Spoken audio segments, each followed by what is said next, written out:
NFL fans, welcome back to another episode of the J All Day NFL Show. Week 10 final predictions coming at you guys. There are a ton of injuries we need to bring everyone up to speed on, so make sure you watch this video in its entirety.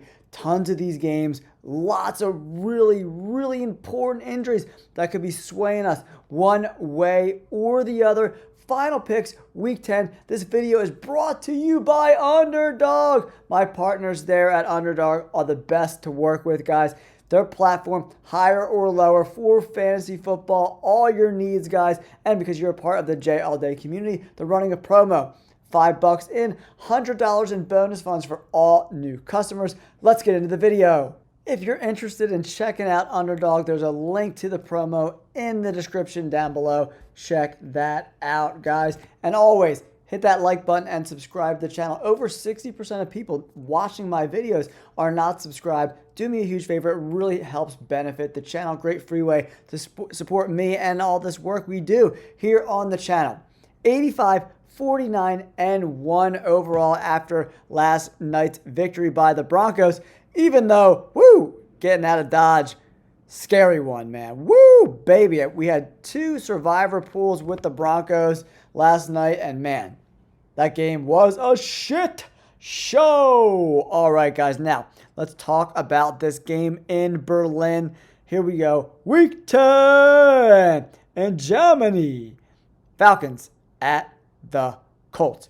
Tons of injury updates for you guys. Okay. For the Colts, DeForest Buckner, D tackle, he's headed to IR, neck injury. That's a huge deal because on almost 70% of his snaps, he's getting double teamed, right? So that's crazy, man. That's going to be a huge hole in the middle of that defense there. And the Falcons could possibly exploit that with Bijan Robinson, right? But losing Divine Diablo, the linebacker, hurts the run game now. Leonard Floyd, the will linebacker, he's also out in this spot, right? So I think there's going to be big opportunities for both of these running backs, Bijan Robinson and our boy Jonathan Taylor, right? The Colts add Sauce Gardner at the deadline, coming over and playing cornerback. But if you watch some of his most recent tape, Sauce Gardner has definitely lost a step in my opinion. I'm not trying to be a Debbie Downer. I'm just calling it like I see it right now, right? But I'm going to go with the upset here, guys. I'm going to go with the Falcons to get an upset here in Germany. I think it's going to be a close game. But, man, Drake London and Michael Penix Jr. look great together. I think a lot of injuries to this D-line is going to give Michael Penix Jr. and Drake London a lot of time to operate, right? So, no Taquan Lewis, Samson Ebukam, he's out. DeForest Buckner, he's out. So how do the Colts get after the quarterback, right? I think this is going to leave some opportunities and some big plays there for the Falcons. I'm going to roll with the Falcons here with my final pick. It's going to be a really close game. Going to be a lot of fun. It's in Germany, right? So no home field advantage for anyone. This game is outdoors, I believe, right? So that, both of these teams, the Colts and the Falcons, like playing inside. So there could be a lot of weird shit going on in this game. I don't know if I'm really super inclined on betting this game, but I'm going to roll with the Falcons here. Next up, we got the New Orleans Saints versus the Carolina Panthers. Popping up on the injury report is Tataroa McMillan. Hamstring injury popped up on Friday, so he's questionable going into this game. But I think Rico Dowdle is just going to do too much against this New Orleans Saints offense. That just isn't very good at all.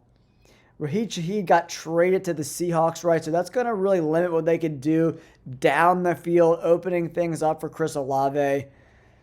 I think you got to roll coverage towards Chris and then make Tyler Shough beat you in another way. I don't know if Kamara is capable of taking over games at this point in his career. The Panthers are at home. I'm going to roll with the Panthers here, guys. Right tackle for the Saints is also out, Tyrese Fuaga. That's a huge deal, especially in the run game, pass protection-wise, right? Saints got blown out by the Rams. This Panthers offense isn't the Rams offense, but Rico Dowdle, like 3 of his last 4 games, he's looked extremely dominant. So I'm going to roll with the Panthers and the Cat Gang here, getting it done at home versus a reeling Saints team that's looking at a top 3, maybe even a number 1 pick here in the draft. I'm going to leave a link in the description down below. I just dropped my first mock draft of the season, so check that out. It will also be at the end of the video. All right, Giants, Bears. Bears are dealing with some really big injuries here, guys, that just popped up, just came across my desk. Dominic Robinson, the end, he's out. TJ Edwards, middle linebacker, big part of the middle of that defense, he's out. Swift did not practice on Friday, but they did have Kyle Monangai, who had a monster game last week. Remember, they're playing the Giants, who are also really, really, really banged up. So, obviously, no Jackson Dart. I mean, not Jackson Dart.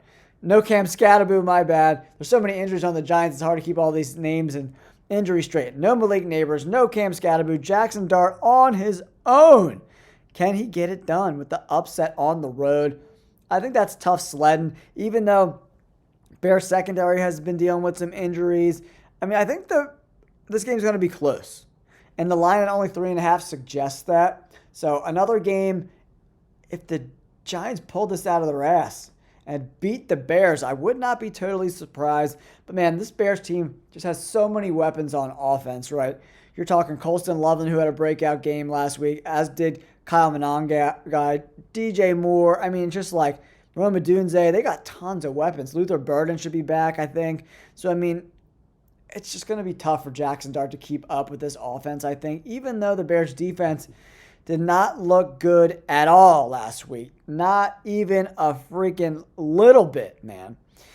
Giving up, 470 to Joe Flacco? Yay, caramba. But they don't, the Giants don't have those crazy wide receivers that are going to be able to get killer separation. So I'm going to roll with the Bears here, but definitely a pick I'm not super confident in with the Bears. Defense not looking so good, and no TJ Edwards. That's a huge loss.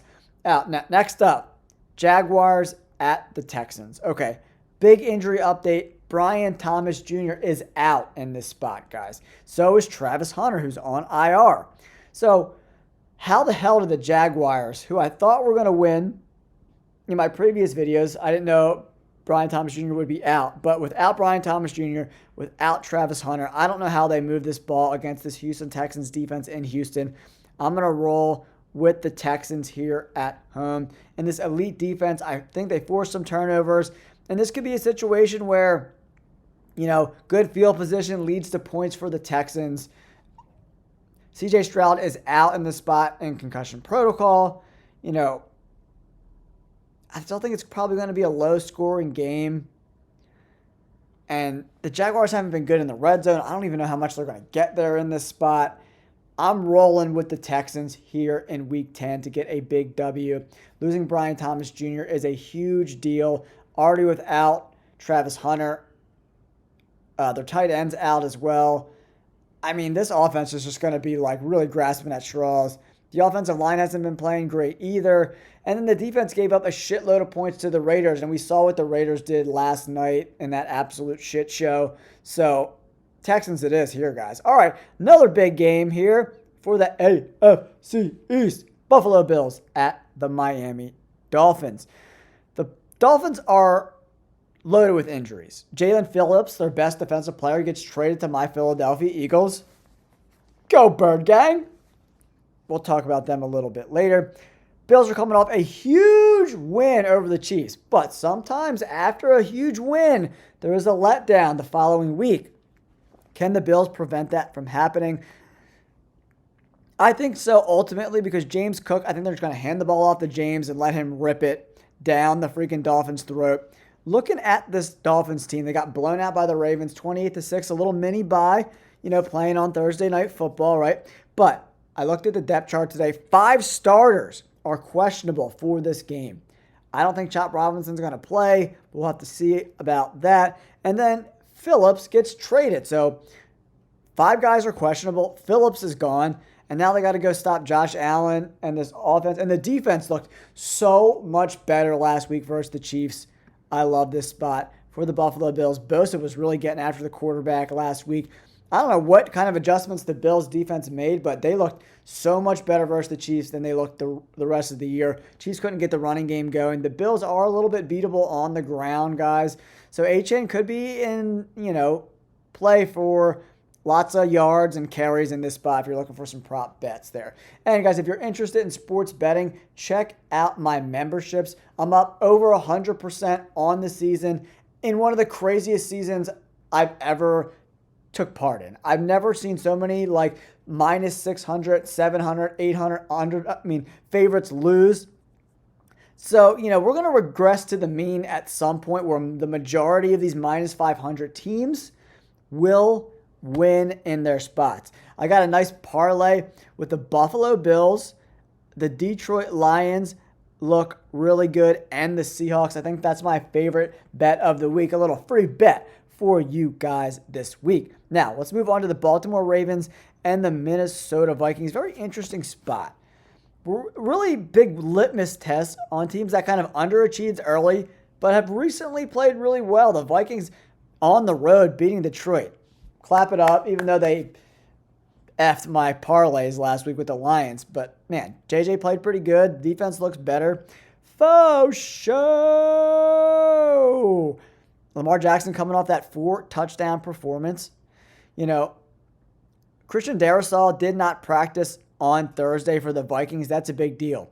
He protects J.J. McCarthy's blind side, right? So they got to make sure that he's healthy. Again, another game I think is going to be pretty close. The Vikings are getting healthier on the defensive side of the ball. Blake Cashman and Van Ginkel are both back, which is huge for this defense and what Brian Flores wants to do. But if you attack Jared Goff, he's not really in a position to escape the pocket and make big plays with his legs. But if you blitz the shit out of Lamar Jackson, you're going to pay for it, right? So I don't know if Brian Flores is going to have the answers for Lamar Jackson, because if you blitz him, he's just going to take off and rip off 15, 20, 25 yarders, right? And then they're going to run the ball with Derrick Henry. I'm rolling with the Ravens on the road here, guys. I think they just match up really well with the overly aggressive Brian Flores defense. If you look back for a couple weeks ago when they played the Chargers, Flores blitzed a lot. Herbert made a lot of plays with his legs and a lot of plays outside of structure, and he made Flores and this Vikings defense pay for it.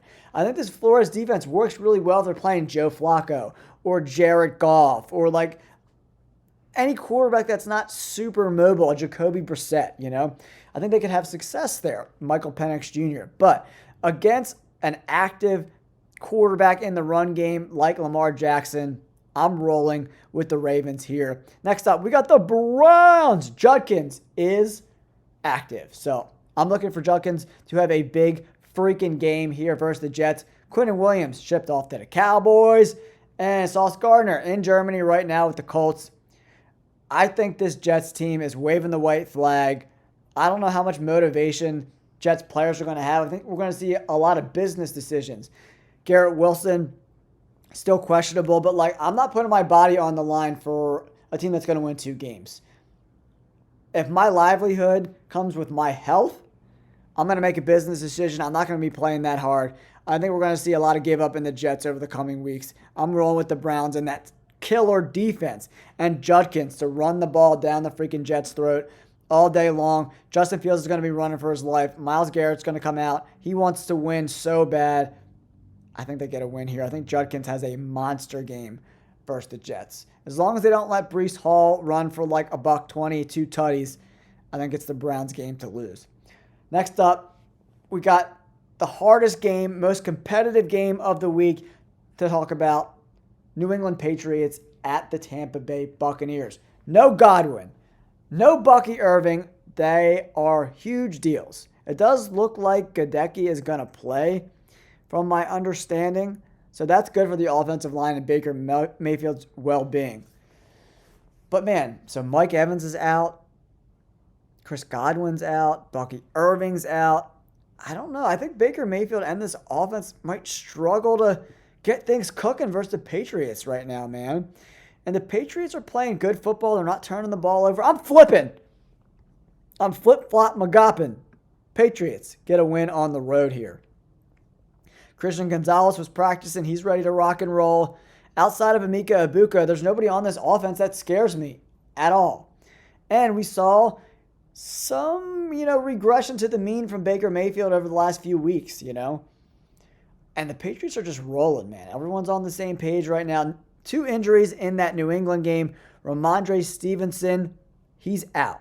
Running back for the New England Patriots. And no Booty, he's out too, the wide receiver. But Drake May is still going to make it happen. Stephon Diggs, Trevion Henderson, you could use him in the pass game as well as the run game. He's a excellent blocker out of the backfield, picking up blitzes. Drake May, well, I'm really curious to see how he looks against a Todd Bowles defense that blitzes from everywhere and does a lot of weird shit. So I'm going to roll with the Patriots here. I just love Mike Vrabel. He just finds ways to win. Drake May's been playing exceptional football. I love it. Next up, we got the Seahawks and the Cardinals. Big win. Monday Night Football over the freaking Cowgirls, man. Man, the Cowboys are trash. All right, so short week for the Cardinals. Then you got to go to Seattle and beat the Seahawks. Sam Darnold's playing exceptional football. Raheem Shaheed got traded to the Seahawks, opens up things down the field for sure. Some deep balls for Sam Darnold could be in play in this spot. And if we take a look at the depth chart this week, man, there are a ton of Cardinals out. Mack Wilson, middle linebacker, out. Will Johnson, tremendous cornerback rookie, he's out. Max Melton, another cornerback safety type, he's out. Budda Baker, questionable. He's limited on Thursday, right? Good luck. And now this second, all the backups got to go cover Jackson Smith and Jigba and company. And Raheem Shaheed now? Good luck. I love the Seahawks in this spot. If you want to just put $100 on a bet just to make $20 or whatever, Seahawks at home. If they lose to the Cardinals, my head's going to explode. So I love the Bills, Seahawks, Lions. That's a really fun parlay. And you could do it, Bills, Seahawks. So you go Lions, Seahawks, Bills. I did a teaser with the Bills and the Lions too that I like. That's going to be a lot of fun. But yeah, the Seahawks are going to dominate this spot. I don't know. I say that, but this NFL season, whenever I'm cooking and I'm feeling good about myself and my takes on these games, the NFL just gives me a big middle finger and says, nope, wait a minute, we're putting you in the doghouse. Next up, Rams on the road versus the 49ers. The 49ers are another team that's so banged up. 5 defensive starters are questionable for the 49ers, and that's not counting all the guys that are on IR. It's insane. Huge list. Remember, Michael Williams, their number 1 draft pick this year, done for the year, ACL tear. No Bosa, no Fred Warner. Good luck. I'm rolling with the Rams and potential MVP Matt Stafford. 4 touchdowns last week. Puka Nacua is back looking like a freak show. That catch he made last week was insane. He is a freak of nature. I don't know how I can't believe the 49ers beat them before. But I just can't see them beating them, sweeping the series with the practice squad. I just don't see it happening. Christian McCaffrey, he's getting like 35, 40 touches a game. And mark my words, if they keep running him into the ground, there's no chance he's healthy by the end of this season. It's unfortunate, but that's just the truth, man. I like the Rams here. Lions, Commanders, Jaden Daniels dislocates his elbow after they're getting blown out by the Seahawks. Shouldn't even have been in that game, but no tendon or ligament damage. So a dislocation is going to be sore and feel like shit for a little while. But as long as there's no structural damage, few weeks down the road, 4 weeks, he might be ready to rock and roll, man. So we'll see. That's why they teach you to never brace with your arms out. In wrestling, football, because shit like that happens, man. I got to go with the Lions here, man. The Lions are coming off a loss to the Vikings at home, coming off that bye. I think the Lions are coming for blood. And I think they're going to kick the shit, cover the spread, and dominate Marcus Mariota. I haven't heard any updates on Terry McLaurin. He's probably going to be out too. So the Lions, again, have 10 guys out or on IR on the defense for back-to-back years. I've never seen a team with so many fucking injuries on defense than the Lions. They need to get a new like health management team there because I don't know whatever you want to call it. Training staff, whatever, but they need to figure something out because the amount of people that get hurt every year for them is, I don't know if they're practicing too hard. I don't know what the hell is going on, but they got to figure that shit out. All right, Sunday Night Football, Steelers versus the Chargers. I'm rolling with the Steelers, the underdogs here, and here's why. All right, if you look at this offense for the Chargers, with Joe Alt and without Joe Alt, they're two totally different freaking football teams. That's for sure. Joe Alt done for the year. Rashawn Slater is done for the year as well. And then also, guys, the little depth that they have two other guys that are questionable on the offensive line as well. And this is a very tough, nasty, physical defense. Pittsburgh Steelers had a great showing last week. Maybe they figured some shit out. What they did to the Colts was very impressive. A team that was reeling and reeling and reeling defensively. Sorry, there's a little coppers floating around here, guys. But yeah, and then Watt and Hayward and Highsmith and the corners, the old men at the corner spots, the old Muppet men, played pretty damn good. All right, the fire engines are gone, guys. So we're back to this Steelers-Chargers game. I just think it's going to be tough sledding for Justin Herbert. Unless he puts that Superman cape on, makes tons of plays out of structure, he's going to be running for his life in this game. And I think the Steelers defense can do just enough to allow Aaron Rodgers to dink and dunk his way to a victory. Going to be a close game, but I think they're going to be in Justin Herbert's lap all day long. So I'm going to roll the underdog here. Sometimes when you're betting, guys, it's worth it to roll with the dogs.